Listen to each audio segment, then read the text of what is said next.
It's not the first time it has been debated, and it seems it will not be the last. A fresh political debate has sparked off once again, and this time it could spiral after local media reports in the valley suggested that there is a serious proposal of autonomy being discussed by the group of interlocutors that has been appointed by the centre. These three, Dilip Padgaonkar, Radha Kumar and M.M. Ansari. All three part of the government's initiative for looking at a possible solution for peace in the valley.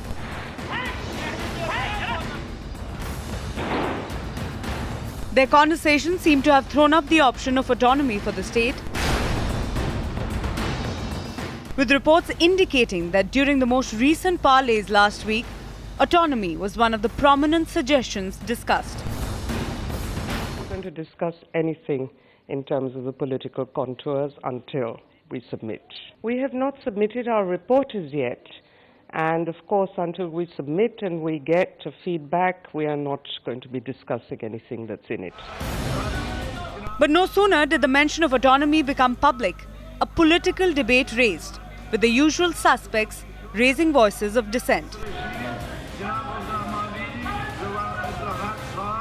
We are opposed to it politically, ideologically, academically. We see this motivated by the intention to appease certain separatist elements and to strengthen the beleaguered National Conference-led government in the state. This is Abdullah's dynasty rule.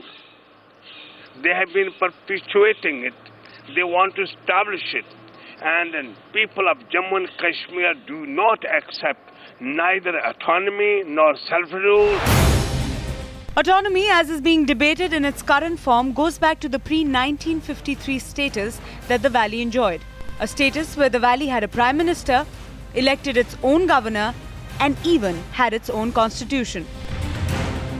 I've been saying from day one that political status quo is not acceptable in majority of the areas of state of Jammu and Kashmir. We only mean restoration of autonomy, please mind that, because we are not asking for anything new.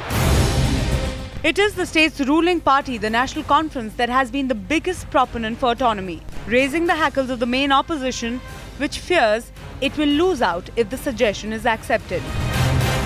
Autonomy can be a part of the resolution. It cannot be a resolution as a whole, because autonomy addresses just one aspect of the Jammu Kashmir problem. The recommendations by these three are still not public. We're not going to discuss anything in terms of the political contours until we submit. With the raging debate, proof enough of the difficult path for any resolution on Kashmir. With Pradeep Datta in Jammu and Padmini Vaidyanathan, Mahrukh Inayat, Times Now.